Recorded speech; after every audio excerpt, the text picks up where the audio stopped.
구독, 좋아요, 알림 설정 부탁드려요. 모두 무료예요. 안녕하세요. 저는 올해 58세 김은주예요. 남편을 하늘나라로 보내드린 지 4년이 지났지만 아직도 혼자서 하루하루를 보내는 게 쉽지 않더라고요. 매일 아침 7시에 일어나는 습관은 여전하지만 더 이상 남편을 위해 아침상을 차려줄 필요가 없다는 현실이 저를 공허하게 만들고 있었어요. 은주야, 오늘도 맛있겠다. 예전에는 남편이 식탁에 앉으며 말하던 그 목소리가 그리워요. 지금은 혼자 앉은 식탁에서 미지근한 미역국만 마시고 있답니다. 예전에는 아침 식사 시간이 하루의 시작을 알리는 소중한 시간이었는데 이제는 적막한 침묵만이 가득해요. 오전 10시쯤 되면 집안일을 시작해요. 빨래를 돌리고 바닥을 닦고 정리할 것도 별로 없는 집을 이리저리 치우면서 시간을 보내요. 하지만 혼자 사는 집이라 금방 끝나버려요. 그러면 또 다시 텅 빈 시간이 저를 기다리고 있어요. 점심시간이 되면 간단하게 라면이나 끓여 먹어요. 예전에는 남편과 함께 식사를 준비하고 이런저런 이야기를 나누며 먹었는데 지금은 혼자 후루룩 먹고 마는 거예요. 때로는 너무 조용해서 TV를 켜놓고 먹기도 하지만 그것조차 공허함을 달래주지는 못해요. 저녁 시간이 가장 힘들어요. 예전에는 남편이 퇴근해 오면 오늘 어땠어? 하며 서로의 하루를 나누었는데 지금은 혼자 저녁을 차려 먹고 설거지까지 혼자 해야 해요. 그러고 나면 할 일이 정말 없어요. TV 앞에 앉아 있지만 집중도 안 되고 책을 읽으려 해도 머리에 들어오지 않아요. 밤 9시가 넘으면 더욱 적막해져요. 이웃집에서는 가족들의 웃음소리나 대화 소리가 들려오는데 우리 집은 시계 소리만 똑딱 들릴 뿐이에요. 이런 고요함이 때로는 견디기 힘들 정도로 무거워요. 잠자리에 들 때가 가장 외로워요. 넓은 침대에 혼자 누워 천장을 바라보면 옆자리가 너무 차갑게 느껴져요. 남편과 함께 누워 자잘한 이야기를 나누던 그 시간들이 너무 그리워요. 지금은 그냥 이런 하루가 반복될 거라는 생각에 한숨만 나와요. 그런데 어느 수요일 오후였어요. 평소 알고 지내던 옆집 신영희 씨가 급하게 벨을 누르더라고요. 나가보니까 신영희 씨가 숨을 헐떡이며 서 있는 거예요. 은주야, 큰일 났어. 제주도 패키지 여행 예약했는데 갑자기 딸이 아파서 못 가게 됐어. 돈도 이미 다 냈고 혹시 내가 대신 가줄 수 있을까? 처음에는 깜짝 놀랐어요. 제주도라니요. 저는 남편과 신혼여행으로 한 번 가본 게 전부였는데 그것도 벌써 30년도 넘은 일이었거든요. 혼자 여행이라는 건 해본 적이 없었어요. 아니야, 영희야. 나 혼자 어떻게 여행을 가니? 그건 무리야. 저는 손을 저으며 거절했어요. 하지만 신영희 씨는 포기하지 않더라고요. 패키지 여행이라 다 알아서 해줘. 너 혼자가 아니라 다른 사람들도 많아. 일정도 다 짜여 있고 가이드도 있고. 은주야, 내가 언제까지 집에만 있을 거야? 한번 나가봐야 하지 않겠니? 신영희 씨 말을 들으니까 마음 한구석이 흔들렸어요. 정말 언제까지 이렇게 집에만 있을 수는 없는 노릇이었거든요. 4년 동안 집 밖으로는 마트나 병원 갈 때 말고는 거의 나가본 적이 없었으니까요. 3박 4일이야.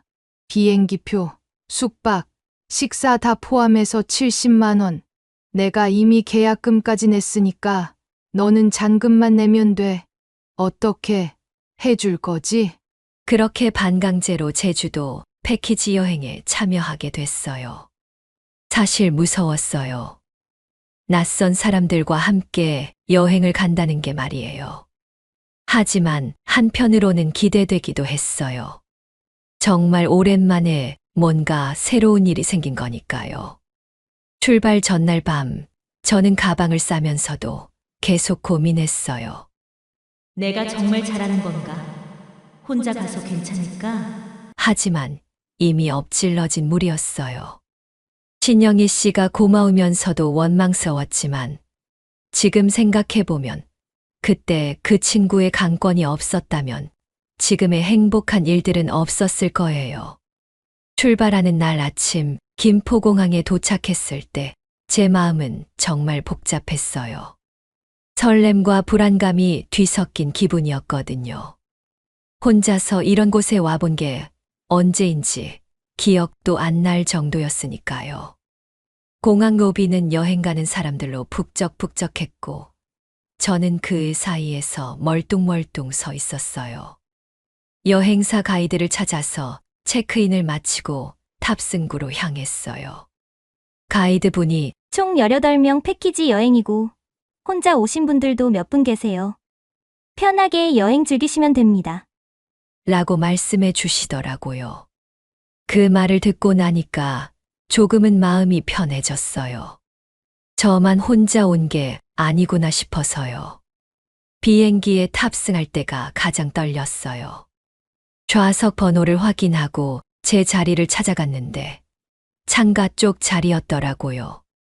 가방을 머리 위 선반에 올리려고 하는데 무거워서 잘 안 되더라고요. 그때였어요. 도와드릴까요? 뒤에서 부드러운 남자 목소리가 들렸어요. 뒤돌아보니 키가 크고 인상이 좋은 남자분이 서 계시더라고요. 60세쯤 되어 보이는데 정말 신사적으로 생기신 분이었어요. 회색 재킷에 깔끔한 바지, 그리고 무엇보다 눈빛이 따뜻해 보였거든요. 아, 감사합니다. 저는 얼른 고개를 숙이며 인사했어요. 그분이 제 가방을 쉽게 들어서 선반에 올려주시더라고요. 괜찮습니다. 저도 바로 옆자리네요. 그분이 웃으시며 말씀하시는 거예요. 정말 우연이었어요. 제 옆자리가 바로 그분 자리였거든요. 좀 어색할 줄 알았는데 의외로 자연스럽게 인사를 나누게 되었어요. 안녕하세요. 저는 성준호라고 합니다. 그분이 먼저 자기소개를 해주셨어요. 김은주입니다. 처음 뵙겠습니다. 저도 정중하게 인사를 드렸죠. 비행기가 이륙하고 나서 자연스럽게 대화를 시작하게 되었어요. 처음에는 날씨 이야기, 제주도 여행 이야기 같은 가벼운 주제들이었는데 점점 더 깊은 이야기로 넘어갔어요. 혹시 패키지 여행 처음이세요? 준호 씨가 물어보시더라고요. 네, 맞아요. 사실 혼자 여행도 처음이에요. 친구가 급하게 부탁해서 대신 오게 된 거예요. 제가 솔직하게 대답했어요. 그러자 준호 씨가 놀란 표정을 지으시더라고요. 정말 우연이네요. 저도 같은 패키지예요. 18명 단체 중에 하나예요. 그 순간 정말 깜짝 놀랐어요. 이렇게 우연이 있을 수 있나 싶어서요. 같은 비행기를 타고 가는 것도 모자라서 같은 패키지 여행이라니. 어쩐지 인연 같은 게 느껴지더라고요. 저도 혼자 참여하는 거예요. 퇴직하고 나서 뭔가 새로운 걸 해보고 싶어서요. 준호 씨가 쑥스럽게 웃으시면서 말씀하시더라고요.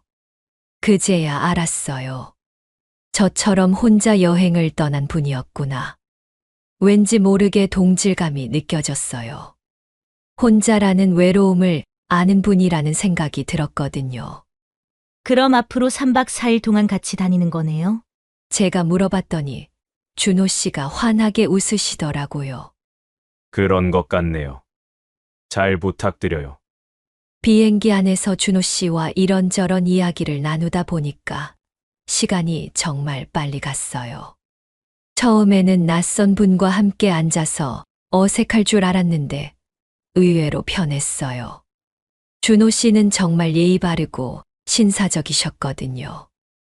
말씀도 차분하게 하시고 경청도 잘 해주시고요. 제주공항에 도착해서 내릴 때 준호 씨가 제 가방을 다시 내려주셨어요. 조심하세요. 라고 말씀하시면서요. 정말 세심한 분이었어요. 공항에서 나와서 단체 버스를 타는데 자연스럽게 준호 씨 옆자리에 앉게 되었어요. 가이드 분이 3박 4일 동안 즐거운 여행 되세요. 라고 인사하시는 걸 들으면서 저는 문득 생각했어요. 이번 여행이 정말 즐거울 것 같다는 생각이 들더라고요. 버스 창밖으로 보이는 제주도 풍경이 정말 아름다웠어요. 파란 바다와 푸른 하늘, 그리고 옆에 앉은 준호 씨의 따뜻한 존재감까지. 혼자 오기를 망설였던 제가 바보 같았어요. 이렇게 좋은 만남이 기다리고 있었는데 말이에요. 제주도 여행 첫날 오후 드디어 성산일 출봉에 도착했어요. 버스에서 내려서 올려다보니까 정말 웅장하더라고요. 높이가 182m라고 가이드가 설명해 주셨는데 평소 운동을 안 하던 저에게는 꽤 부담스러워 보였어요. 다른 여행객들은 이미 입구 쪽으로 향하고 있었고 저도 뒤따라 걸어갔어요. 은주 씨, 같이 올라갈까요? 준호 씨가 자연스럽게 제 옆으로 와서 말씀하시더라고요. 혼자 올라가기 막막했던 저에게는 정말 고마운 제안이었어요. 입구에서부터 계단이 시작되었는데 생각보다 가파르더라고요. 처음 몇 분은 괜찮았어요. 준호 씨와 이런저런 이야기를 나누면서 천천히 올라갔거든요. 제주도 바람도 시원하고 주변 경치도 아름다워서 기분 좋게 시작했어요. 하지만 10분쯤 지나니까 숨이 차기 시작했어요. 평소에 계단 오르기는커녕 동네 마트 가는 것 말고는 별로 걸어본 적이 없었거든요. 4년 동안 집에만 있다 보니 체력이 많이 떨어져 있었나 봐요. 휴. 저도 모르게 숨소리가 거칠어지더라고요. 얼굴도 빨개지고 땀도 나기 시작했어요. 창피했어요. 준호 씨는 저보다 2살이나 더 많은데 멀쩡하신데 저만 이렇게 헐떡거리고 있으니까요. 준호 씨가 제 모습을 보시더니 걸음을 멈추셨어요. 은주 씨, 괜찮으세요? 많이 힘드시죠? 아니에요. 괜찮아요. 저는 괜찮은 척했지만 목소리가 떨리고 있었어요. 정말 힘들었거든요. 그런데 준호 씨가 정말 다정하게 말씀하시더라고요. 천천히 가요. 제가 맞춰드릴게요. 그 말을 들었을 때 가슴이 뭉클했어요. 남편이 살아계실 때도 이렇게 세심하게 배려해 주신 적이 있었나 싶을 정도였거든요. 대부분의 사람들은 자기 페이스대로 올라가는데 준호 씨는 정말 저에게 맞춰주시려고 하는 거예요. 정말 괜찮으세요? 제가 너무 늦게 가면 다른 분들한테 미안한데요. 저는 걱정스럽게 말했어요. 괜찮아요.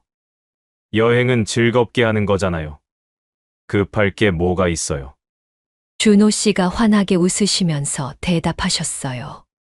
그렇게 준호 씨는 정말 제 속도에 맞춰서 천천히 올라가 주셨어요. 제가 숨이 찰 때마다 자연스럽게 쉬어가자고 하시고 물도 권해주시고 심지어 제 가방까지 들어주시려고 하시더라고요. 가방은 제가 들게요. 무겁지 않아요. 저는 사양했지만 준호 씨는 이미 제 가방을 들고 계셨어요. 중간중간 벤치가 있는 곳에서 쉬어갈 때마다 준호 씨는 제주도 이야기를 해주셨어요. 예전에 몇 번 와보셨다고 하시면서 성산일 출봉 정상에서 보는 일출이 얼마나 아름다운지 설명해 주시더라고요. 그 이야기를 들으니까 더욱 정상에 올라가고 싶어졌어요. 30분쯤 걸려서 겨우 중간 지점에 도착했을 때 저는 정말 지쳐 있었어요. 다른 여행객들은 이미 정상에 올라갔다가 내려오는 분들도 있더라고요. 그런 모습을 보니까 괜히 준호 씨에게 미안한 마음이 들었어요. 준호 씨, 정말 죄송해요. 제가 너무 느려서. 저는 고개를 숙이며 사과했어요. 그런데 준호 씨가 제 손을 살짝 잡으시더니 말씀하시는 거예요. 은주 씨, 전혀 미안해할 필요 없어요. 오히려 저는 이렇게 천천히 올라가니까 더 좋은데요. 경치도 더 자세히 볼 수 있고, 대화도 더 많이 나눌 수 있고. 그 순간 준호 씨의 손에서 전해지는 따뜻함이 느껴졌어요. 정말 오랜만에 느끼는 감촉이었어요. 마음이 두근두근하면서 동시에 안심이 되더라고요. 마지막 구간을 올라갈 때는 준호 씨가 제 팔을 살짝 잡고 도와주셨어요. 조심하세요. 여기 계단이 좀 가파라요. 정말 한 걸음 한 걸음 저를 챙겨주시는 모습이 너무 고마웠어요. 드디어 정상에 도착했을 때 그 기분 정말 잊을 수가 없어요. 숨이 차고 다리는 후들후들했지만 마음만큼은 정말 뿌듯했어요. 그리고 무엇보다 준호 씨 덕분에 포기하지 않고 끝까지 올라올 수 있었다는 게 고마웠어요. 정상에서 바라본 제주 바다는 정말 환상적이었어요. 에메랄드빛 바다와 푸른 하늘이 어우러진 모습이 마치 그림 같았어요. 준호 씨와 나란히 서서 그 풍경을 바라보고 있으니까 혼자 왔다면 절대 느낄 수 없었을 행복감이 밀려왔어요. 힘들었지만 올라오길 잘했네요. 제가 중얼거리자 준호 씨가 웃으시며 말씀하셨어요. 저도 그렇게 생각해요. 은주 씨와 함께 올라와서 더 의미 있는 것 같아요. 그 말을 들었을 때 얼굴이 확 달아올랐어요. 이런 설렘을 언제 마지막으로 느꼈는지 기억도 안 날 정도였거든요. 성산일 출봉에서 내려온 후 가이드가 점심 식사를 위해 해산물 전문 식당으로 안내했어요.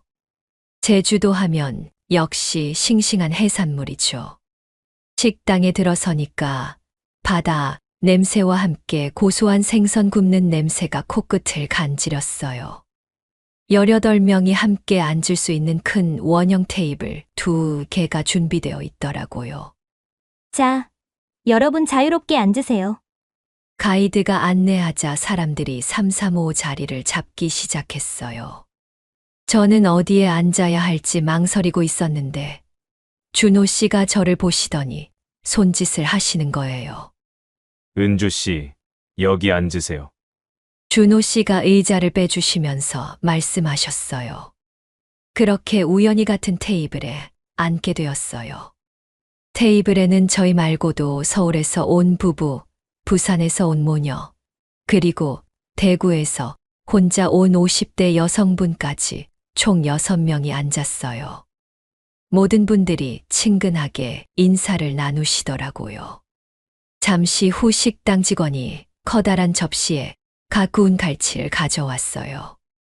정말 크고 살이 통통하게 오른 갈치였어요. 제주도 특산물이라고 하시더니 색깔도 은빛으로 반짝반짝 빛나고 냄새도 정말 고소했어요. 우와, 정말 크네요.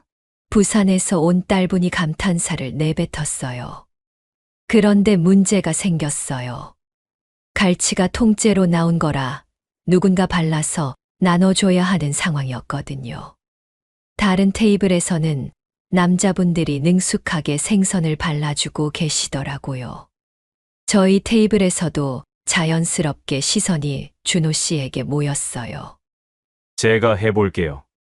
준호 씨가 소매를 걷어 올리시며 말씀하셨어요. 준호 씨가 젓가락을 들고 갈치 앞에 앉았을 때 그 모습이 정말 진지하셨어요. 마치 중요한 임무를 맡은 것처럼 집중하고 계시더라고요. 하지만 막상 시작하니까 생각만큼 쉽지 않았나 봐요. 젓가락으로 갈치살을 조심스럽게 떼어내려고 하시는데 가시와 살이 엉켜서 잘 분리가 안 되더라고요. 준호 씨의 이마에 살짝 땀이 맺히는 게 보였어요. 평소에 이런 일을 자주 해보지 않으신 것 같았어요. 이게 생각보다 어렵네요. 준호 씨가 쑥스럽게 웃으시며 중얼거리셨어요. 다른 분들은 웃음을 지으며 천천히 하세요. 라고 격려해 주셨어요. 저도 덩달아 웃음이 나왔지만 한편으로는 준호 씨가 서툰 손길로도 열심히 해주시는 모습이 고마웠어요. 10분 정도 씨름하신 끝에 준호 씨가 드디어 갈치 살 한 점을 깨끗하게 발라내셨어요.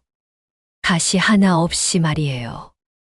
그리고는 그 첫 번째 갈치살을 제 앞으로 가져다 주시는 거예요. 은주 씨, 드세요. 가시는 다 골랐어요. 그 순간 정말 감동받았어요. 18명 중에 그 누구도 아닌 저에게 첫 번째로 갈치를 발라서 주시다니. 그것도 그렇게 서툰 손길로 정성스럽게 말이에요. 제 얼굴이 확 달아오르는 게 느껴졌어요. 고맙습니다. 저는 작은 목소리로 중얼거렸어요. 목소리가 떨리고 있었거든요.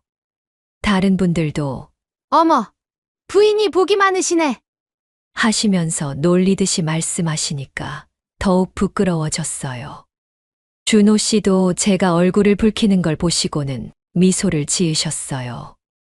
그 후로도 준호 씨는 계속 갈치를 발라서 저희 테이블 사람들에게 나눠주셨어요. 점점 익숙해지시더니 나중에는 제법 능숙하게 발라내시더라고요. 하지만 매번 가장 좋은 부위, 가장 크고 살이 많은 부분은 어김없이 제 앞으로 가져다 주셨어요. 준호 씨, 저만 이렇게 받으면 안 되는데요. 제가 사양하자 준호 씨가 말씀하시더라고요. 괜찮아요. 은주 씨가 오늘 성산일 출봉해서 고생 많이 하셨잖아요. 그 말을 들으니까 가슴이 뭉클해졌어요. 저 때문에 천천히 올라가느라 준호 씨도 고생하셨을 텐데 오히려 저를 챙겨주시다니. 정말 마음씨가 따뜻하신 분이었어요. 갈치를 한 입 베어 물었을 때의 그 맛, 정말 잊을 수가 없어요. 담백하면서도 고소하고 무엇보다 준호 씨가 정성스럽게 발라주신 마음이 담겨 있어서 더욱 맛있게 느껴졌어요. 평생 먹어본 갈치 중에 가장 맛있었던 것 같아요. 식사를 마칠 때까지 준호 씨는 계속 저를 챙겨주셨어요. 물도 따라주시고 반찬도 가까이 놓아주시고 심지어 냅킨까지 건네주시더라고요. 마치 오래된 부부처럼 자연스럽게 말이에요. 잘 드셨어요? 식사가 거의 끝날 무렵 준호 씨가 물어보셨어요. 네, 정말 맛있었어요. 특히 갈치가.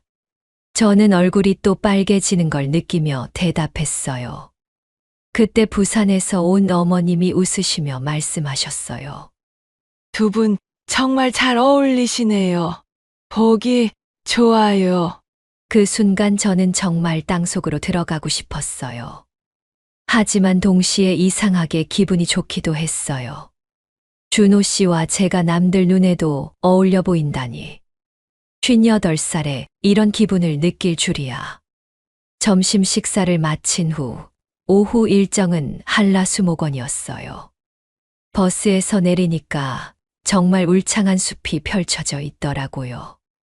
제주도의 자연을 그대로 보존해 놓은 곳이라고 가이드가 설명해 주셨어요. 입구부터 나무들이 하늘을 가릴 정도로 빽빽하게 자라 있었고 공기도 정말 맑고 시원했어요. 자유시간 1시간 드릴게요. 산책로를 따라 천천히 둘러보세요. 가이드의 안내에 따라 사람들이 각자 흩어지기 시작했어요. 저는 어디로 가야 할지 망설이고 있었는데 준호 씨가 자연스럽게 제 옆으로 와주셨어요. 같이 걸어볼까요? 준호 씨의 제안에 저는 고개를 끄덕였어요. 혼자 걷기엔 너무 큰 수목원이었거든요. 입구에서부터 시작된 산책로는 정말 아름다웠어요. 양쪽으로 키 큰 나무들이 터널을 만들어주고 있었고 발밑에는 부드러운 흙길이 이어져 있었어요. 바람이 나무십 사이로 스며들면서 내는 소리가 마치 자연이 연주하는 음악 같았어요. 처음에는 조금 어색했어요. 며칠 전까지만 해도 전혀 모르던 사이였는데, 이렇게 둘이서 조용한 숲길을 걷고 있으니까 말이에요. 하지만 몇 걸음 걷지 않아서 그 어색함이 사라지기 시작했어요. 준호 씨가 먼저 말을 꺼내셨어요. 공기가 정말 맑네요. 서울에서는 느낄 수 없는 깨끗함이에요. 저도 깊게 숨을 들이마셨어요. 정말 그래요. 마음까지 깨끗해지는 기분이에요. 그렇게 자연스럽게 대화가 시작되었어요. 나무들 이야기, 새소리 이야기, 그리고 제주도 자연의 아름다움에 대해 이야기하다 보니까 시간이 금세 흘렀어요. 산책로 중간중간에는 벤치가 있었는데 하나씩 지날 때마다 준호 씨가 잠깐 쉬어갈까요? 하고 물어보셨어요. 성산일 출봉에서 제가 힘들어했던 것을 기억하고 계신 거였어요.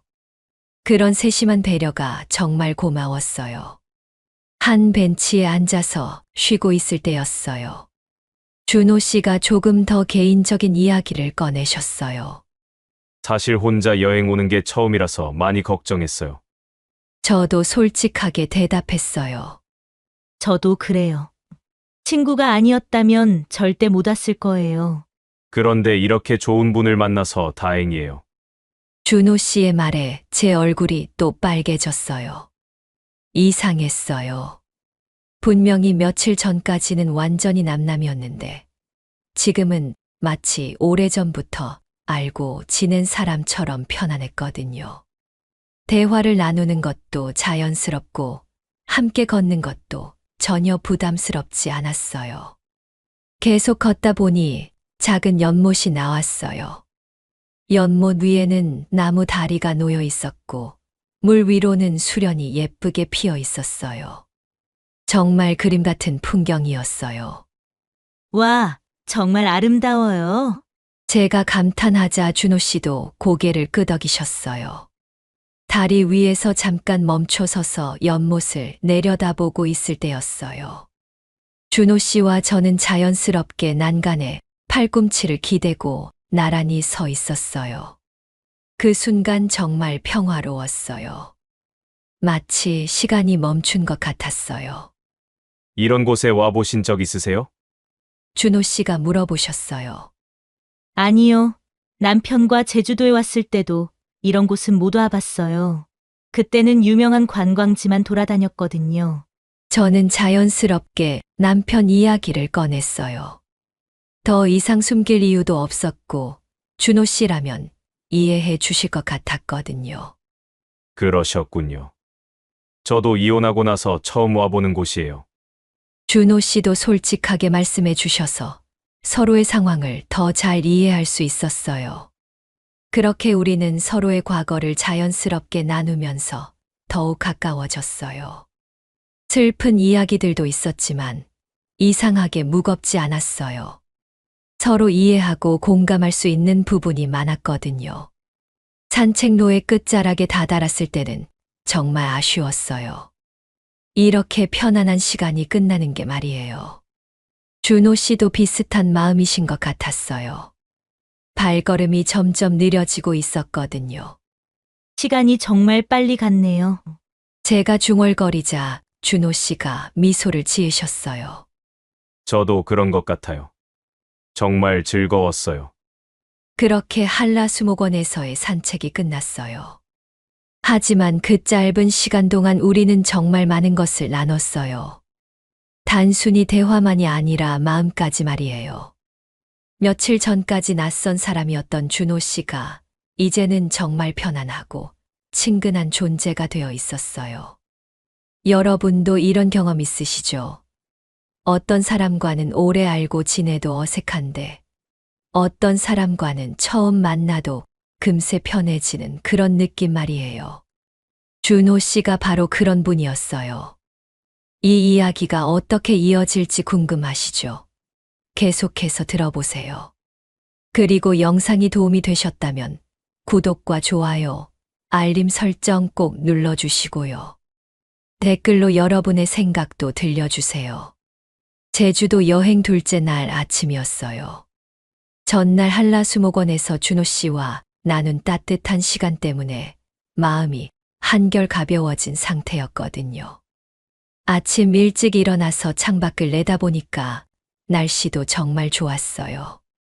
파란 하늘에 구름 한 점 없는 맑은 날이었어요. 오늘은 어떤 즐거운 일들이 기다리고 있을까 하는 기대감으로 가슴이 설레었어요. 아침 식사를 마친 후 가이드가 오늘 일정을 소개해 주셨어요. 오전에는 제주 전통시장 구경, 오후에는 해변 산책이라고 하시더라고요.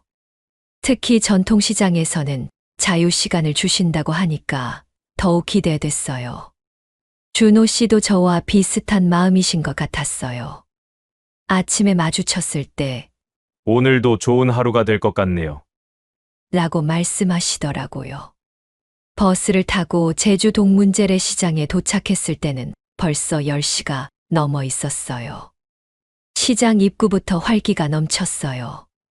제주도 특산물들을 파는 상인들의 목소리, 관광객들의 웃음소리, 그리고 각종 음식 냄새가 어우러져서 정말 생동감 넘치는 분위기였어요. 1시간 30분 자유시간 드릴게요. 12시에 입구에서 만나요. 가이드의 안내가 끝나자 사람들이 각자 흩어지기 시작했어요. 저도 준호 씨와 함께 시장 안으로 들어갔어요. 시장 안은 정말 볼거리가 많았어요. 제주도에서만 볼 수 있는 특이한 과일들, 싱싱한 해산물들, 그리고 각종 기념품들까지. 준호 씨와 함께 하나하나 구경하면서 이런저런 이야기를 나누는 게 정말 즐거웠어요. 이건 뭘까요? 처음 보는 과일이네요. 제가 신기한 열매를 가리키며 물어보자 준호 씨도 고개를 갸우뚱하셨어요. 상인 아주머니가 친절하게 설명해 주시더라고요. 그건 한라봉이라고 해요. 제주도에서만 나는 특산물이에요. 그렇게 이것저것 구경하다가 30분쯤 지났을 때였어요. 준호 씨가 잠깐 화장실 좀 다녀올게요. 라고 말씀하시고는 자리를 비우셨어요. 저는 그 자리에서 계속 기념품들을 구경하고 있었어요. 그런데 10분 정도 지났을 때였어요. 멀리서 익숙한 뒷모습이 보이는 거예요. 분명히 준호 씨 같았어요. 키도 비슷하고 입고 계신 옷도 그 옷이었거든요. 반가운 마음에 그쪽으로 걸어가려던 순간이었어요. 준호 씨 옆에 누군가 서 있는 게 보였어요. 젊은 여성이었어요. 20대 후반 정도로 보이는 정말 예쁘고 활기찬 여성이었어요. 긴 머리에 밝은 색깔 원피스를 입고 있었는데 화장도 깔끔하게 잘 해놓았더라고요. 그 순간 제 발걸음이 멈췄어요. 두 사람이 어떤 관계일까 하는 궁금증이 밀려왔거든요. 설마 연인은 아니겠지만 그래도 왠지 마음이 불편했어요. 며칠 전까지만 해도 전혀 모르던 사이였는데 이렇게 질투 같은 감정을 느끼고 있는 제 자신이 신기하기도 했고요. 좀 더 가까이 가서 보니까 두 사람이 정말 다정하게 대화하고 있는 모습이었어요. 준호 씨가 그 여성을 바라보며 환하게 웃고 있었고 그 여성도 준호 씨에게 뭔가 열심히 이야기하고 있었어요. 마치 오래 알고 지낸 사이처럼 편안해 보였거든요. 제 가슴 한구석이 무거워지기 시작했어요. 아, 준호 씨에게도 이미 누군가 있는 거구나. 하는 생각이 들더라고요. 그럴 수도 있는 일이잖아요. 60세의 매력적인 남성이니까 당연히 주변에 좋은 분들이 있을 수 있고요. 하지만 솔직히 말하면 실망스러웠어요. 어제 한라수목원에서 나눈 그 따뜻한 시간들이 저만의 착각이었나 싶어서요. 준호 씨는 그냥 친절하게 대해 주신 것뿐이었는데 제가 혼자 다른 의미로 받아들였던 건 아닐까요? 그렇게 멀리서 바라보고 있는데 갑자기 준호 씨가 제 쪽을 돌아보는 거예요. 우리 시선이 마주쳤을 때 정말 당황스러웠어요. 얼른 다른 곳을 보는 척했지만 이미 늦었어요. 준호 씨가 제게 손을 흔들며 웃고 계시더라고요. 그리고 그 젊은 여성의 팔을 살짝 잡으시더니 저쪽으로 걸어오시는 거예요. 어떻게 해야 할지 몰라서 그 자리에서 우물쭈 서 있을 수밖에 없었어요. 은주 씨, 여기 계셨네요. 준호 씨가 밝은 목소리로 인사하셨어요. 그리고는 옆에 있던 젊은 여성을 소개하시더라고요. 은주 씨, 제 조카 지은이에요. 우연히 여기서 만났어요. 그 순간 정말 어리둥절했어요. 조카라고요? 제가 그동안 무슨 생각을 하고 있었던 걸까요? 얼굴이 확 달아오르는 게 느껴졌어요. 정말 부끄러웠거든요. 지은 씨가 밝게 웃으며 인사를 건네주었어요. 안녕하세요. 삼촌이 여행 오신다고 하셔서 깜짝 만나러 왔어요. 아, 안녕하세요. 저는 겨우 인사를 받았어요. 아직 상황 파악이 제대로 안 되고 있었거든요. 준호 씨가 설명해 주셨어요. 지은이는 제주도에서 일하고 있어요. 제가 여행 온다고 했더니 시간 내서 나와준 거예요. 그제야 모든 게 이해됐어요. 연인이 아니라 삼촌과 조카였던 거예요. 제가 얼마나 어리석은 오해를 하고 있었는지. 마음 한구석이 확 가벼워지면서 동시에 민망함이 밀려왔어요. 준호 씨의 조카 지은 씨와 인사를 나눈 후 정말 어색하고 민망한 시간을 보냈어요. 제가 얼마나 어리석은 오해를 했는지 깨달으니까 얼굴이 계속 빨개져서 고개를 제대로 들 수가 없었거든요. 다행히 지은 씨가 밝고 활발한 성격이라서 분위기를 많이 풀어줬어요. 삼촌 자랑도 하고 제주도 맛집도 추천해 주면서 말이에요. 삼촌, 저는 이만 가볼게요. 은주 이모님, 제주도 여행 즐겁게 하세요. 지은 씨가 손을 흔들며 떠나간 후에야 저와 준호 씨만 남게 되었어요. 그때서야 오해가 완전히 풀렸다는 안도감이 밀려왔어요. 하지만 동시에 제가 왜 그런 생각을 했는지에 대한 부끄러움도 컸어요. 준호 씨가 제 표정을 보시더니 조심스럽게 물어보셨어요. 은주 씨, 혹시 무슨 걱정이라도 있으세요? 표정이 좀 어두워 보이는데요. 저는 어떻게 대답해야 할지 몰랐어요. 설마 제가 질투했다고 솔직하게 말할 수는 없잖아요. 아니에요. 그냥 갑자기 만나서 깜짝 놀랐을 뿐이에요. 라고 얼버무렸어요. 준호 씨는 다행히 더 이상 묻지 않으시고 그럼 계속 시장 구경할까요? 라고 말씀하셨어요. 오해가 풀리고 나니까 마음이 한결 가벼워졌어요. 다시 예전처럼 편안하게 대화를 나눌 수 있게 되었고요.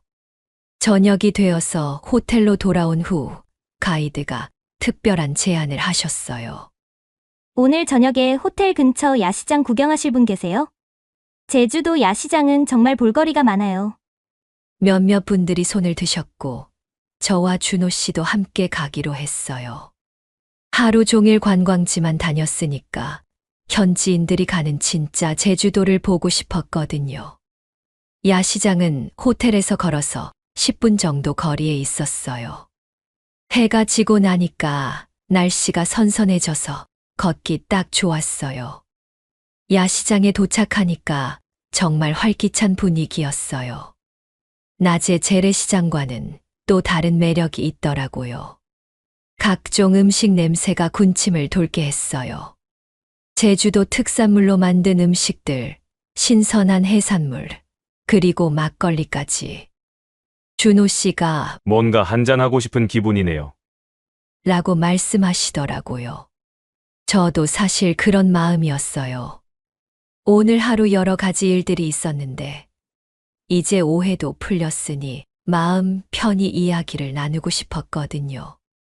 우리는 막걸리와 제주도 특산 안주를 파는 노점을 찾았어요. 플라스틱 의자에 앉아서 막걸리 한 주전자를 시켰어요. 야외에서 마시는 막걸리라니 정말 오랜만이었어요. 남편과 함께 이런 곳에 온 기억도 가물가물할 정도였으니까요. 건배! 준호 씨가 막걸리 잔을 들며 말씀하셨어요. 건배요. 저도 잔을 부딪히며 웃었어요. 막걸리의 달콤하고 시원한 맛이 목을 타고 내려가니까 하루의 피로가 싹 풀리는 것 같았어요. 처음에는 가벼운 이야기부터 시작했어요. 오늘 하루 여행 소감, 제주도 음식 이야기, 내일 일정에 대한 기대감 같은 것들 말이에요. 하지만 막걸리 한두 잔을 마시고 나니까 분위기가 좀 더 깊어졌어요. 사실 오늘 오해 때문에 많이 당황했어요. 제가 먼저 오늘 일을 꺼냈어요. 막걸리 덕분인지 용기가 생겼거든요. 준호 씨가 궁금한 표정을 지으시더라고요. 오해요. 무슨 오해였는데요? 저는 얼굴이 빨개지는 걸 느끼면서 솔직하게 말했어요. 조카분을 처음 봤을 때 혹시 연인분이신가 했거든요. 그 말을 듣고 준호 씨가 빙그레 웃으시더라고요. 아, 그래서 그런 표정을 지으셨구나. 저는 왜 갑자기 어색해지시나 했어요. 정말 부끄러워요. 괜한 오해를 해서요. 저는 고개를 숙이며 말했어요. 준호 씨가 진지한 표정으로 말씀하시더라고요. 은주 씨가 그런 생각을 하셨다는 것 자체가 저에게는 의미 있는 일 같아요. 그 말이 무슨 뜻인지 알 것 같아서 더욱 얼굴이 뜨거워졌어요. 막걸리 잔을 들고 있는 제 손이 살짝 떨리고 있었거든요. 저도 솔직히 말하면 준호 씨가 잠깐 망설이시더니 계속 말씀하셨어요. 이번 여행에서 은주 씨를 만나게 된 게 정말 큰 행운인 것 같아요. 제 가슴이 두근두근 뛰기 시작했어요. 이런 대화를 나누게 될 줄은 꿈에도 몰랐거든요. 제주도 여행 셋째 날 아침, 날씨가 좀 흐렸어요. 어젯밤 야시장에서 준호 씨와 나눈 깊은 대화 때문에 마음이 복잡했거든요. 서로에게 특별한 감정이 있다는 걸 확인했지만 동시에 조심스럽기도 했어요. 58세와 60세에 새로운 사랑을 시작한다는 게 쉬운 일은 아니잖아요. 하지만 준호 씨와 함께 있으면 마음이 편안했고 그 자체만으로도 충분히 행복했어요. 오늘 일정은 제주도 서쪽 해안가 투어였어요. 협재해수욕장과 한림공원을 거쳐서 저녁에는 바닷가에서 일몰을 보는 프로그램이었어요. 아침에 버스에 탔을 때 준호 씨가 제 옆자리에 자연스럽게 앉으시더라고요. 이제는 정말 당연한 일처럼 느껴졌어요. 오늘 날씨가 좀 흐리네요. 준호 씨가 창밖을 보며 말씀하셨어요. 그러게요. 비가 올까봐 걱정이에요. 저도 걱정스럽게 대답했어요. 가이드도 오늘 오후에 소나기 가능성이 있으니까 우비 꼭 챙기세요. 라고 당부하시더라고요. 협재해수욕장에 도착했을 때는 아직 비가 내리지 않고 있었어요. 하지만 하늘이 점점 어두워지고 있어서 불안했어요. 해수욕장의 에메랄드빛 바다는 정말 아름다웠지만 먹구름이 몰려오는 모습이 보였거든요. 한림공원에서 약 1시간 정도 관람하고 나서 마지막 목적지인 해안 절벽으로 향했어요. 그곳에서 일몰을 보기로 했던 건데 날씨가 점점 나빠지고 있었어요. 바람도 세지고 있었고 공기 중에 습기가 가득했어요. 버스에서 내리자마자 빗방울이 떨어지기 시작했어요. 처음에는 몇 방울 정도였는데 금세 본격적인 비가 되더라고요. 게다가 바람까지 불어서 우산으로는 막을 수 없을 정도였어요. 우비 챙기신 분들 빨리 입으세요. 가이드가 소리쳤어요. 그런데 문제가 생겼어요. 여행사에서 준비한 우비가 부족했던 거예요. 18명 중에 15벌밖에 없었어요. 나이 드신 분들과 여성분들부터 우선 나눠드리다 보니까 저와 준호 씨, 그리고 젊은 남성분 한 분이 우비를 못 받게 되었어요. 죄송합니다. 우비가 부족해서요. 잠깐만 기다리시면 차에서 더 가져오겠습니다. 가이드가 황급히 말했어요. 하지만 비는 점점 더 세게 내리고 있었어요. 바람도 함께 불어서 정말 폭풍우나 다름없었어요. 우비 없이는 몇 분도 버틸 수 없을 정도였거든요. 그때였어요. 준호 씨가 자신이 받은 우비를 벗으시더니 제게 씌워 주시는 거예요. 은주 씨가 입으세요. 안 돼요. 준호 씨도 젖어요. 저는 깜짝 놀라서 말렸어요. 하지만 준호 씨는 이미 우비를 제 머리 위에 씌워주고 계셨어요. 괜찮아요. 저는 비 좀 맞아도 돼요. 그럼 같이 입어요. 우비가 크니까 둘이 함께 들어갈 수 있을 것 같은데요. 제가 제안했어요. 준호 씨가 잠시 망설이시더니 그래도 될까요? 하고 물어보셨어요. 이런 상황인데 뭘 그러세요? 저는 우비 한쪽을 들어 올리며 준호 씨를 향해 손짓했어요. 그렇게 우리는 하나의 우비를 함께 써가며 해안 절벽 쪽으로 걸어갔어요. 정말 가까운 거리에 붙어서 걸어야 했는데 처음에는 어색했지만 곧 자연스러워졌어요. 준호 씨의 체온이 전해져 오면서 오히려 따뜻했어요. 조심하세요. 바닥이 미끄러워요. 준호 씨가 제 팔을 살짝 붙들어 주시면서 말씀하셨어요. 비바람이 정말 심했지만 이상하게도 무섭지 않았어요. 준호 씨와 함께 있으니까 오히려 모험 같은 기분이었거든요. 우비 안에서 서로를 바라보며 웃기도 하고 비에 젖지 않으려고 더 가까이 붙기도 하고요. 해안 절벽에 도착해서 잠깐 비를 피할 수 있는 정자에 들어갔을 때 준호 씨가 정말 의미 있는 말을 해주셨어요. 이럴 땐 함께라 다행이네요. 그 말을 들었을 때 가슴이 뭉클했어요. 정말 그랬거든요. 혼자였다면 이런 갑작스러운 비바람에 당황하고 힘들어했을 텐데 준호 씨와 함께 있으니까 오히려 특별한 경험이 된 거예요. 저도 그래요. 혼자였다면 정말 당황했을 거예요. 저도 진심으로 대답했어요.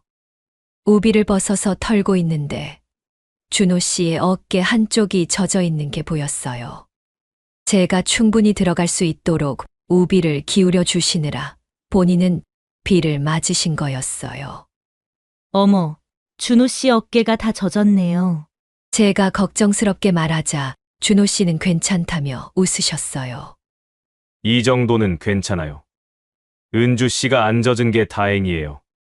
그 순간 정말 감동받았어요.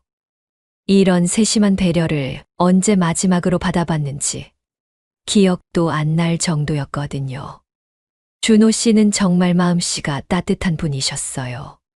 비가 조금 약해진 틈에 다른 관광지들을 둘러보고 저녁 무렵에는 비가 완전히 그쳤어요. 오히려 하늘이 맑아지면서 아름다운 노을이 지기 시작했어요. 오늘의 폭풍우가 거짓말처럼 느껴질 정도로 평화로운 저녁이었어요. 비가 그치고 저녁이 되어 숙소로 돌아왔을 때 하늘이 정말 맑게 개어 있었어요.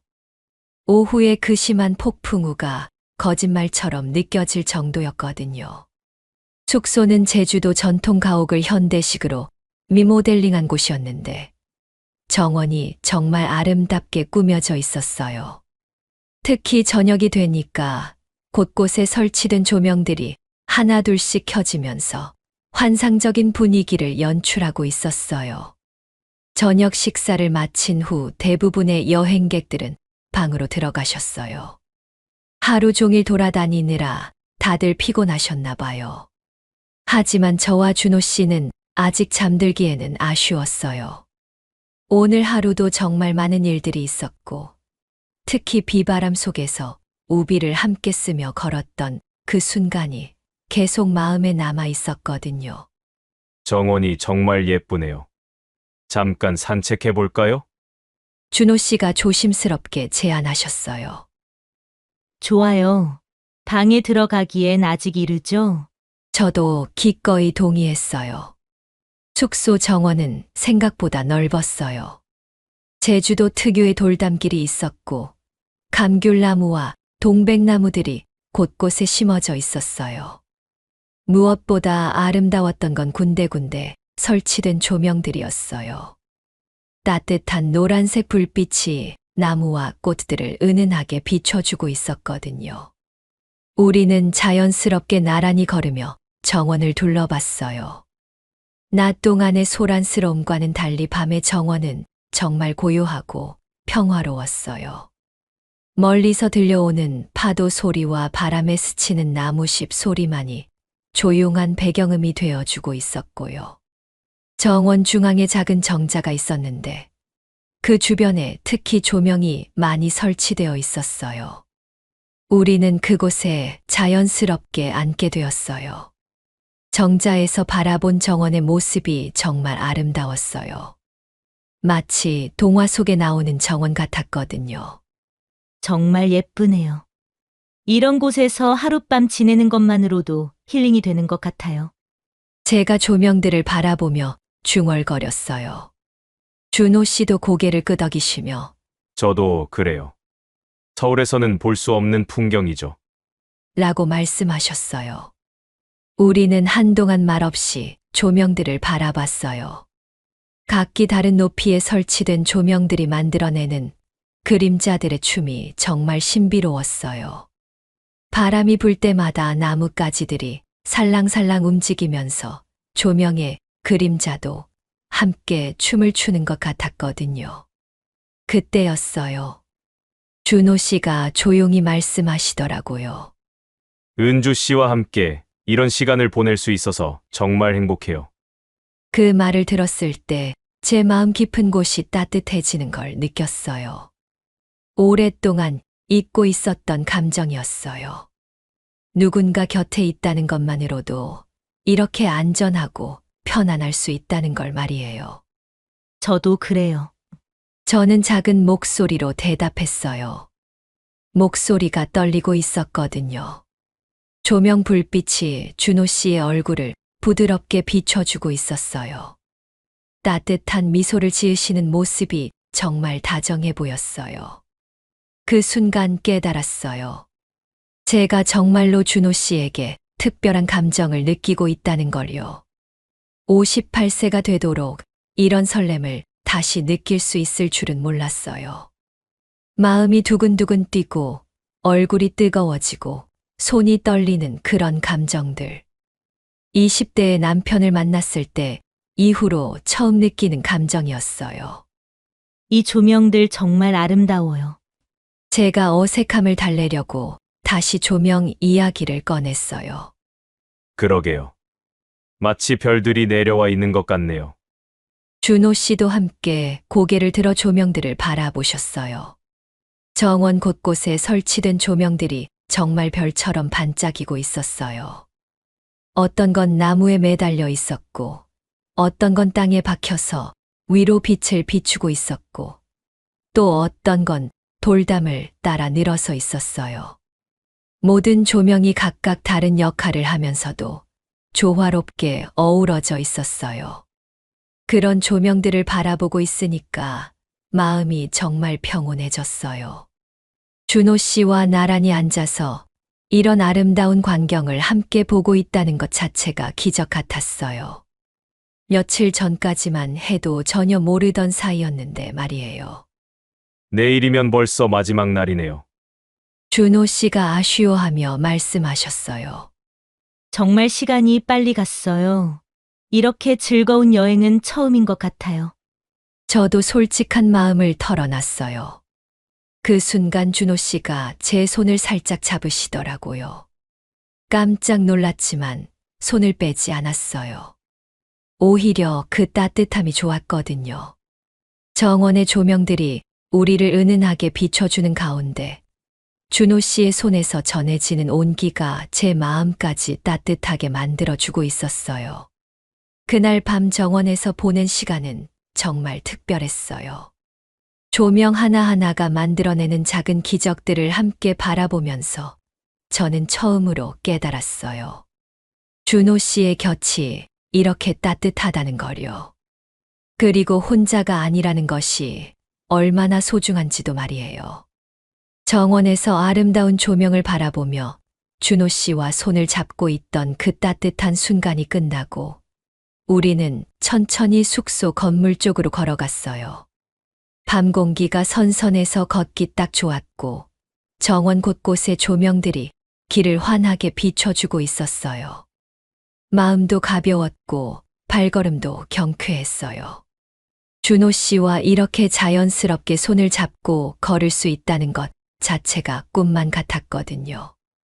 숙소 입구 쪽으로 가는 길에는 제주도 전통 석상인 도라르방들이 계단을 따라 늘어서 있었어요. 조명이 도라르방들을 비춰주니까 낮에 봤을 때와는 또 다른 신비로운 분위기였어요. 저는 그 모습이 신기해서 하나하나 자세히 보며 천천히 계단을 올라가고 있었어요. 도라르방이 밤에 보니까 더 멋있네요. 제가 준호 씨에게 말하며 뒤를 돌아봤어요. 그때였어요. 뒤돌아서 이야기하느라 정신이 없었는데 계단을 제대로 보지 않고 발을 디뎠던 거예요.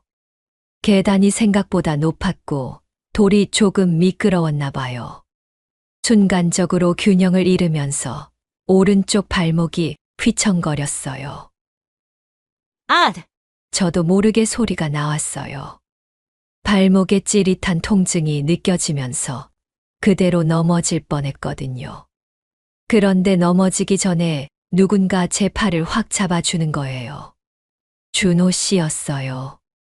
정말 재빠르게 달려와서 저를 붙잡아 주신 거였어요. 만약 준호 씨가 없었다면 계단에서 굴러떨어졌을지도 모르겠어요. 은주 씨, 괜찮으세요? 준호 씨가 걱정스러운 목소리로 물어보셨어요. 발목이 좀 아파요. 저는 한쪽 발로 서면서 어깨에 기대어 말했어요. 오른쪽 발목을 땅에 대니까 아팠거든요. 준호 씨가 즉시 제 팔을 어깨에 걸쳐주시면서 천천히 부축해 주셨어요. 천천히 가요. 제가 도와드릴게요. 계단을 조심조심 올라가서 숙소 로비에 도착했을 때 준호 씨가 의자에 앉게 해주시더라고요. 그리고는 발목 상태를 확인해 보시겠다고 하셨어요. 많이 아프세요? 삔 것 같은데요. 준호 씨가 제 발목을 조심스럽게 살펴보시면서 말씀하셨어요. 조금 붓는 것 같아요. 정말 발목이 조금 부어오르기 시작했어요. 많이 심하지는 않았지만 확실히 삔 것 같았어요. 준호 씨가 프런트 직원에게 가서 얼음을 달라고 부탁하시더라고요. 발목 삐끗해서 얼음찜질 좀 해야겠어요. 라고 설명하시면서요. 직원분이 친절하게 얼음팩과 수건을 가져다 주셨어요. 제 방으로 가서 제대로 찜질하시죠. 여기서는 불편하실 것 같아서요. 준호 씨가 제안하셨어요. 처음에는 준호 씨 방에 가는 게 좀 망설여졌어요. 하지만 로비에서 계속 앉아 있을 수도 없고 발목도 계속 아팠거든요. 결국 준호 씨의 부축을 받으며 그분 방으로 갔어요. 준호 씨 방은 저와 같은 구조였는데 정말 깔끔하게 정리되어 있었어요. 침대에 앉게 해주신 후 준호 씨가 무릎을 꿇고 앉으시더니 제 발목에 얼음찜질을 해주기 시작하셨어요. 이렇게 하면 붓기가 가라앉을 거예요. 15분 정도 해야 해요. 준호 씨가 얼음팩을 수건에 싸서 제 발목에 대어주시면서 말씀하셨어요. 정말 세심하셨어요. 너무 차갑지 않도록 중간중간 얼음팩을 떼었다가 다시 대어주시고 혈액순환이 잘 되도록 발목 주변을 가볍게 마사지해 주시기도 하고요. 많이 아프시면 말씀하세요. 준호 씨가 조심스럽게 물어보셨어요.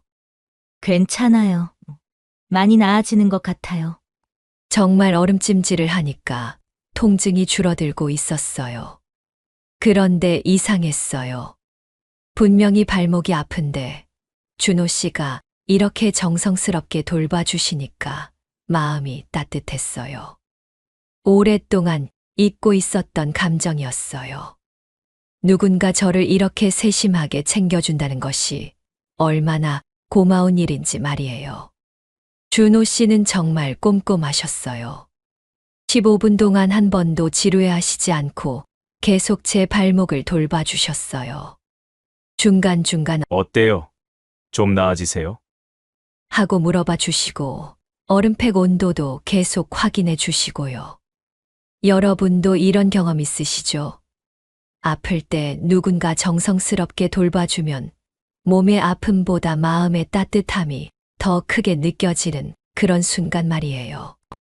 이런 이야기가 여러분께도 위로가 되셨으면 좋겠어요.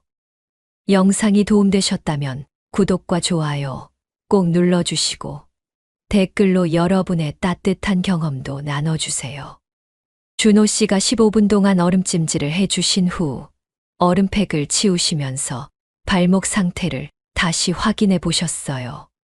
붓기가 많이 가라앉았고 통증도 처음보다 훨씬 나아진 상태였어요. 하지만 아직 완전히 낫지는 않아서 조심해야 할 것 같았어요. 이제 마사지를 조금 해드릴게요. 혈액순환에 도움이 될 거예요. 준호 씨가 조심스럽게 말씀하셨어요. 그 순간 제 심장이 빨리 뛰기 시작했어요. 준호 씨의 따뜻한 손이 제 발목 주변을 감싸는 느낌이 정말 오랜만이었거든요. 남편이 돌아가신 후 이렇게 누군가의 손길을 느껴본 적이 없었는데 갑자기 낯설면서도 설레는 감정이 밀려왔어요. 준호 씨의 손은 정말 부드러웠어요. 발목 주변을 가볍게 누르면서 원을 그리듯이 마사지해 주시는데 그 손길이 너무나 자연스럽고 따뜻했어요. 마치 전문적으로 배운 것처럼 정확한 부위를 짚어가며 해주시더라고요. 그런데 이상했어요. 분명히 발목이 아픈 상황인데 준호 씨의 손길에 가슴이 두근두근 뛰고 있었어요. 58세가 되도록 이런 설렘을 느끼게 될 줄은 정말 몰랐거든요. 얼굴도 점점 뜨거워지고 있었어요. 아프면 말씀해 주세요. 준호 씨가 집중해서 마사지 하시면서 중얼거리셨어요. 저는 고개만 끄덕였어요. 사실 말을 할 수 있는 상황이 아니었거든요. 너무 떨렸어요. 준호 씨의 손길이 발목을 감쌀 때마다 전기가 통하는 것 같은 느낌이었어요. 이런 감정을 느끼는 제 자신이 당황스러웠어요. 준호 씨는 정말 정성스럽게 마사지해 주셨어요. 발목뼈 주변, 아킬레스건 부근, 그리고 종아리 아래쪽까지 꼼꼼하게 풀어주시더라고요. 그 과정에서 가끔 준호 씨의 손과 제 피부가 직접 닿을 때마다 온몸에 전율이 흘렀어요. 저는 차마 준호 씨를 바라볼 수가 없었어요. 혹시 제 표정에서 이상한 기색이 드러날까 봐서요. 그래서 계속 다른 곳을 보려고 했는데 그것도 쉽지 않았어요. 준호 씨가 너무 가까이 있었거든요. 많이 나아진 것 같아요. 내일 아침에는 거의 괜찮을 거예요. 준호 씨가 마사지를 마치시며 안심시켜 주셨어요. 그때서야 저는 준호 씨를 바라볼 수 있었어요. 그런데 눈을 마주치는 순간 또 다른 떨림이 밀려왔어요. 준호 씨의 눈빛이 정말 따뜻하고 진실해 보였거든요. 단순히 다친 사람을 도와주는 친절함을 넘어서 뭔가 더 깊은 감정이 담겨 있는 것 같았어요. 준호 씨도 저와 눈이 마주치자 잠깐 당황하시는 것 같았어요. 서로를 바라보는 시간이 길어지면서 방 안의 분위기가 조금씩 변하고 있었어요. 더 이상 단순히 환자와 간병인의 관계가 아닌 남자와 여자의 묘한 긴장감이 흐르고 있었어요.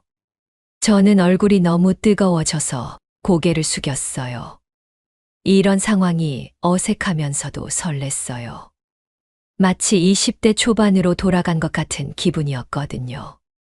가슴이 두근거리고 손이 떨리고 뭔가 말을 해야 할 것 같은데 목소리가 나오지 않는 그런 상태였어요.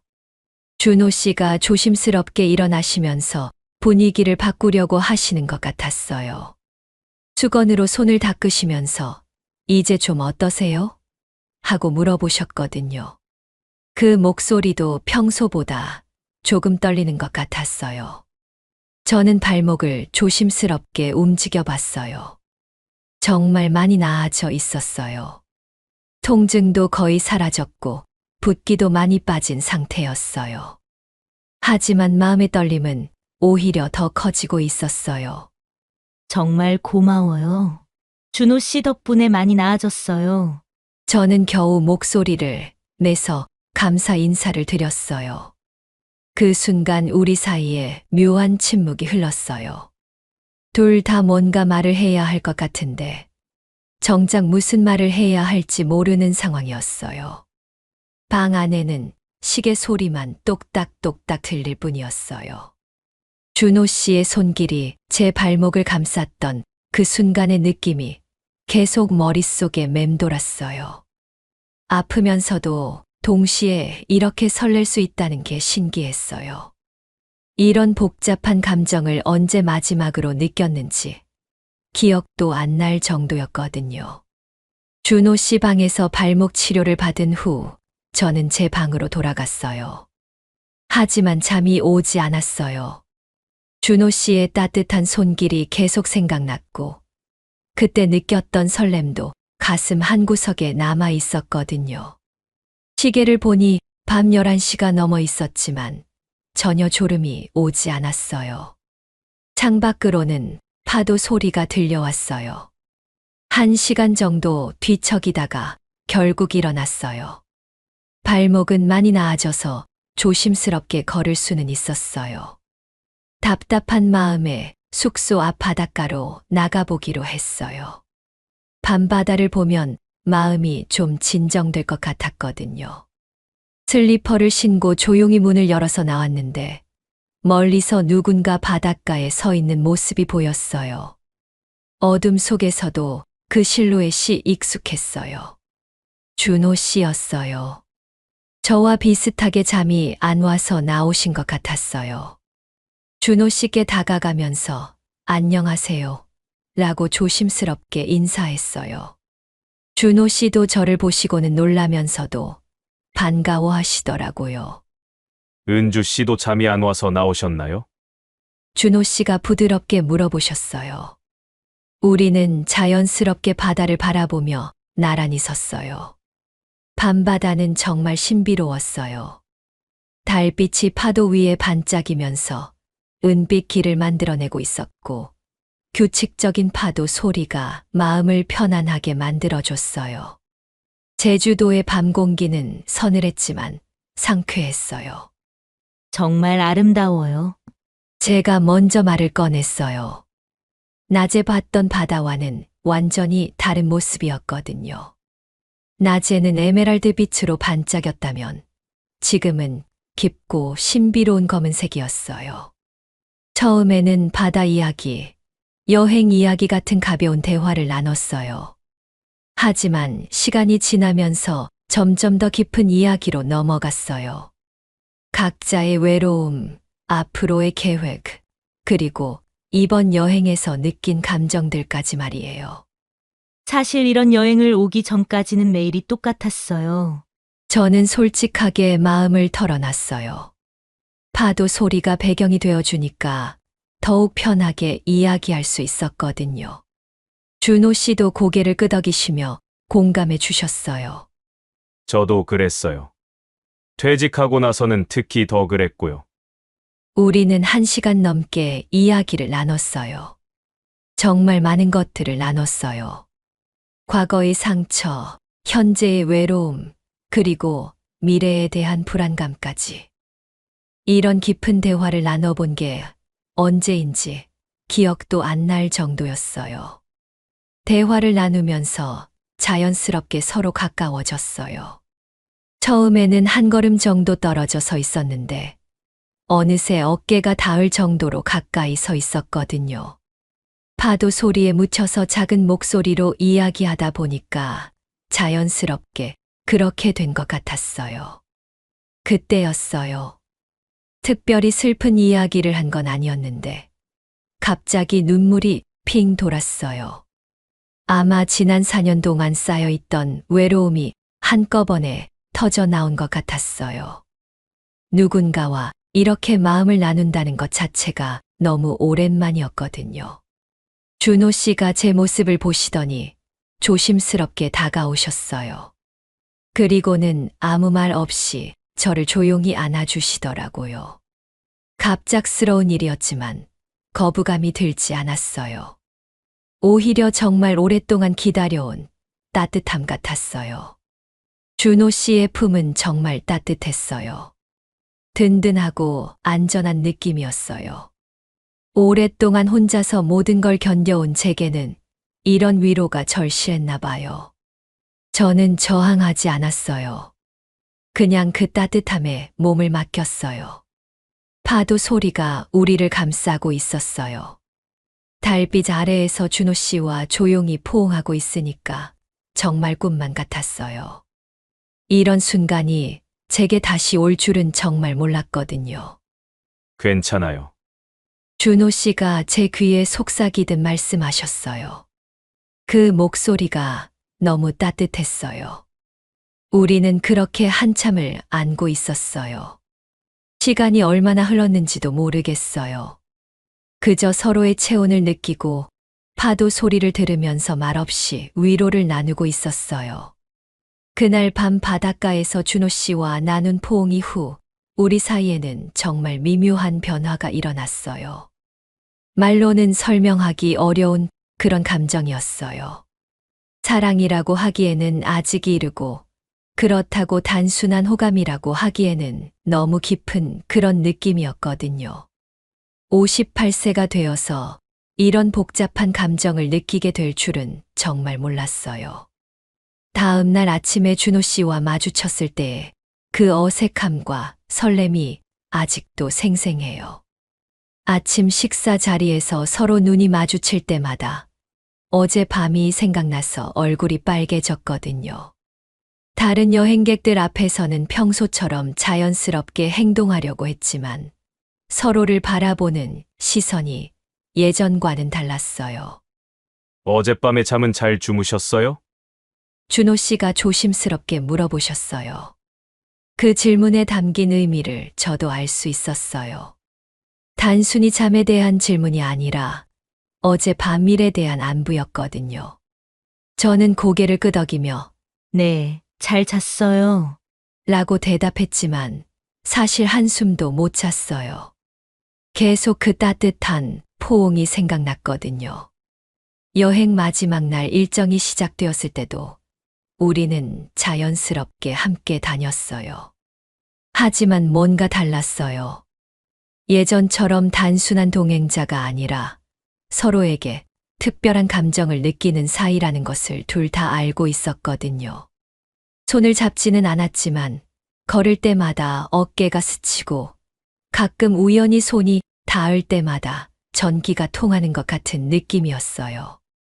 다른 여행객들도 우리 사이의 변화를 눈치채신 것 같았어요. 두 분 정말 잘 어울리세요. 라는 말을 몇 번 들었거든요. 그럴 때마다 저는 부끄러워서 어쩔 줄 몰랐지만 한편으로는 기분이 좋기도 했어요. 점심 식사 시간에 준호 씨와 단둘이 앉게 되었을 때 우리는 처음으로 이 감정에 대해 조심스럽게 이야기를 나눴어요. 직접적으로 표현하지는 않았지만 서로를 바라보는 눈빛으로 충분히 전해지고 있었어요. 오후의 마지막 관광지를 돌 때도 우리는 다른 사람들과는 조금 떨어져서 함께 걸었어요. 이제 내일이면 서울로 돌아가야 한다는 생각에 둘 다 아쉬워하고 있었어요. 이런 특별한 시간이 끝나는 게 정말 안타까웠거든요. 서울에 돌아가서도 연락하며 지낼 수 있을까요?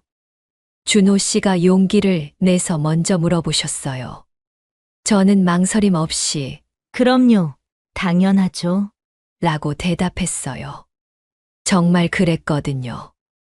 이런 분을 다시 만나기 어려울 것 같았어요. 그날 저녁 숙소에서 보낸 시간도 특별했어요. 내일이면 헤어져야 한다는 생각에 더욱 소중하게 느껴졌거든요.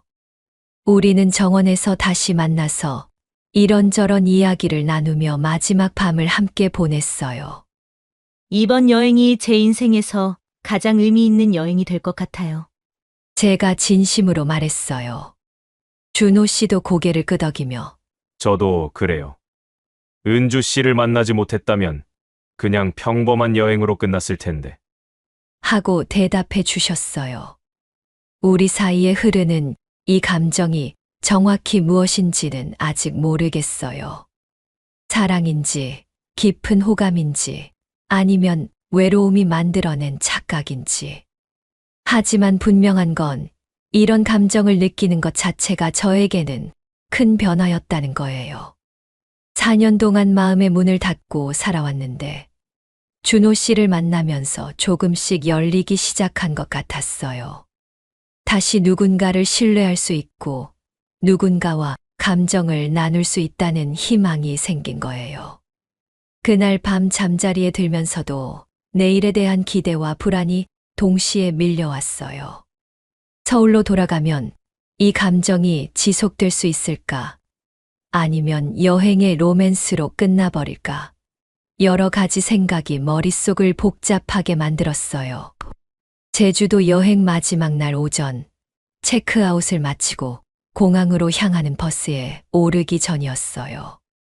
준호 씨와 저는 숙소 앞에서 다른 여행객들을 기다리고 있었는데, 그때 갑자기 제 휴대폰이 울렸어요. 화면을 보니까 아들 민수의 이름이 떠 있더라고요. 평소에 자주 연락하는 편이 아니라서 좀 의외였어요. 여보세요, 민수야? 전화를 받자마자 아들의 목소리가 평소보다 심각하게 들렸어요. 엄마, 지금 어디 계세요? 제주도 여행 중이시죠? 아들이 바로 본론으로 들어가더라고요. 저는 준호 씨를 의식해서 조금 떨어진 곳으로 이동해서 통화했어요. 응, 오늘 서울로 돌아가는 날이야. 왜 그러니? 그런데 아들이 정말 예상치 못한 말을 하는 거예요. 엄마, 혹시 거기서 누구 만나신 거 아니에요? 어제 영희 이모가 전화해서 이상한 얘기를 하시더라고요. 순간 가슴이 철렁했어요. 신영희 씨가 뭔 얘기를 했는지 모르겠지만 아들의 목소리 톤이 예사롭지 않았거든요. 무슨 이상한 얘기? 남자분하고 같이 다닌다고 너무 가까이 지내는 것 같아서 걱정된다고 하시던데. 아들의 목소리가 점점 딱딱해졌어요. 그제야 상황을 알 수 있었어요. 다른 여행객 중에 누군가 신영희 씨에게 연락해서 저와 준호 씨 이야기를 한 것 같았어요. 아마 부산에서 온 그 어머님이실 거예요. 아들이 계속 말을 이어갔어요. 엄마, 아빠 돌아가신 지 얼마나 됐다고 벌써 그러세요? 그것도 여행에서 만난 낯선 사람을요? 그 말을 듣는 순간 정말 마음이 아팠어요. 아들 입장에서는 이해할 수 없는 일일 수도 있겠지만 이렇게 단정적으로 말하다니. 민수야, 그게 아니라. 낯선 사람 함부로 믿지 마세요, 엄마. 아들의 목소리가 더욱 단호해졌어요. 전화를 끊고 나니까 마음이 정말 복잡했어요. 지금까지 준호 씨와 함께 보낸 시간들이 주마등처럼 지나갔어요. 정말 행복했던 순간들이었는데 아들의 말 때문에 갑자기 모든 게 흔들리기 시작했어요. 준호 씨가 제 표정을 보시더니 걱정스럽게 다가오셨어요. 은주 씨, 무슨 일이세요? 표정이 안 좋아 보이는데요. 저는 어떻게 대답해야 할지 몰랐어요. 아들이 한 말을 그대로 전할 수도 없고 그렇다고 아무것도 아니라고 할 수도 없었거든요. 결국 가족한테서 온 전화였어요. 라고만 말했어요. 버스에서도 계속 아들의 말이 머릿속에서 맴돌았어요. 낯선 사람 함부로 믿지 마세요. 정말 준호 씨가 낯선 사람일까요? 며칠 전까지는 분명히 그랬죠. 하지만 지금은 어떤가요? 아직 잘 알지 못하는 사람인 건 맞지만 정말 나쁜 의도가 있는 사람 같지는 않았거든요. 하지만 아들의 걱정도 이해할 수 있었어요. 갑자기 연락도 없이 여행에서 남자분과 가깝게 지낸다고 하니까 당황스러웠을 거예요. 더군다나 아버지를 잃고 혼자 지내던 어머니가 갑자기 그런다면 걱정이 되는 게 당연하죠. 공항에 도착해서도 마음이 편하지 않았어요. 준호 씨는 제가 전화 받은 후로 표정이 어두워진 것을 계속 신경 쓰고 계셨어요. 체크인을 하고 대기실에서 기다릴 때도 평소 같으면 자연스럽게 대화를 나누었을 텐데 저는 계속 조용했어요. 은주 씨, 혹시 제가 뭔가 잘못한 게 있나요? 준호 씨가 조심스럽게 물어보셨어요. 그제야 제가 얼마나 어색하게 행동하고 있었는지 깨달았어요. 준호 씨는 아무 잘못도 없는데 제가 혼자 고민하고 있었던 거예요. 하지만 쉽게 털어놓기도 어려운 상황이었어요. 결국 저는 솔직하게 말하기로 했어요. 사실 아들한테 전화가 왔는데 저희가 같이 다닌다는 얘기를 들었나 봐요. 준호 씨가 이해한다는 듯이 고개를 끄덕이셨어요. 아, 그래서 그러셨군요. 걱정하는 것 같아서. 저는 말끝을 흐렸어요. 아들이 낯선 사람 믿지 말라고 했다는 말은 차마 할 수가 없었거든요. 그 순간 준호 씨의 표정이 조금 어두워지는 게 보였어요. 아마 상황을 짐작하신 것 같았어요. 제가 아들의 걱정 때문에 어색해하고 있다는 걸 눈치채신 준호 씨가 조용히 한숨을 쉬셨어요. 그리고는 공항 대기실에서 조금 더 한적한 곳으로 저를 이끌어 주셨어요. 다른 여행객들과 떨어진 구석자리에 앉아서 진지한 표정으로 저를 바라보시더라고요. 은주 씨, 아드님이 뭐라고 하셨는지 대충 짐작이 가요. 준호 씨가 먼저 말문을 여셨어요. 저는 고개를 숙인 채 대답했어요. 죄송해요. 아이가 걱정을 많이 해서요. 준호 씨가 제 손을 살짝 잡으시더니 정말 진심 어린 목소리로 말씀하셨어요. 걱정하시는 게 당연하죠. 저도 딸이 있다면 똑같이 걱정할 거예요. 그 말을 듣고 조금 마음이 편해졌어요. 준호 씨가 아들의 입장을 이해해 주신다니. 하지만 동시에 이렇게 되면 저희 사이도 어떻게 될지 걱정이 되었어요. 그런데 준호 씨의 다음 말이 정말 감동적이었어요. 하지만 저는 오래 곁에 있고 싶습니다. 그 순간 정말 가슴이 뭉클했어요. 아들의 반대가 있을 수도 있다는 걸 알면서도 이렇게 솔직하게 마음을 표현해 주시다니. 58세에 이런 고백을 들을 줄은 정말 몰랐거든요. 아드님께서 저를 만나보시면 마음이 바뀔 수도 있어요. 저는 정말 진심이에요. 준호 씨가 제 눈을 똑바로 바라보며 말씀하셨어요. 저도 준호 씨의 진심을 믿을 수 있었어요. 며칠 동안 함께 보낸 시간들을 생각해 보니 정말 진실한 분이라는 걸 알 수 있었거든요. 갈치를 발라주시던 서툰 손길, 비 올 때 우비를 씌워주시던 배려, 발목을 다쳤을 때 정성스럽게 돌봐주시던 모습들. 모든 게 진심에서 우러나온 행동들이었어요. 저도 준호 씨와 함께하고 싶어요. 저도 용기를 내서 솔직하게 말했어요. 준호 씨가 환하게 웃으시더라고요. 그럼 천천히 시간을 두고 아드님도 설득해 보세요. 급할 것 없어요. 정말 이해심이 많으신 분이었어요. 저 같으면 아들 때문에 포기하자고 할 수도 있었을 텐데, 준호 씨는 오히려 이해해 주시면서 기다려 주시겠다고 하시는 거예요. 비행기 탑승 시간이 다가오자 우리는 게이트로 향했어요. 다른 여행객들과 함께 줄을 서서 기다리는 동안 저는 이번 여행을 되돌아봤어요. 정말 많은 일들이 있었고 무엇보다 예상치 못한 만남이 있었어요. 며칠 전까지만 해도 혼자서 외롭게 지내던 제가 이렇게 누군가와 특별한 감정을 나누게 될 줄은 꿈에도 몰랐어요. 아들의 걱정이 있긴 하지만 그건 시간을 두고 해결할 수 있는 문제라고 생각했어요. 비행기에 탑승해서 자리에 앉았을 때도 준호 씨는 자연스럽게 제 옆자리에 앉으셨어요. 이제는 정말 당연한 일처럼 느껴졌어요. 창가 쪽 자리에 앉아서 제주도 풍경을 내려다보니까 정말 아쉬웠어요. 정말 아름다운 곳이었어요. 제가 창밖을 바라보며 중얼거렸어요. 저에게는 평생 잊지 못할 곳이 될 것 같아요. 준호 씨도 함께 창밖을 바라보시며 말씀하셨어요. 비행기가 이륙하면서 제주도가 점점 작아져 갔어요. 하지만 그곳에서 만든 추억들은 제 마음 속에 영원히 남을 것 같았어요. 특히 준호 씨와 함께 보낸 모든 순간들이 말이에요. 서울로 향하는 비행기 안에서 저는 많은 생각을 했어요.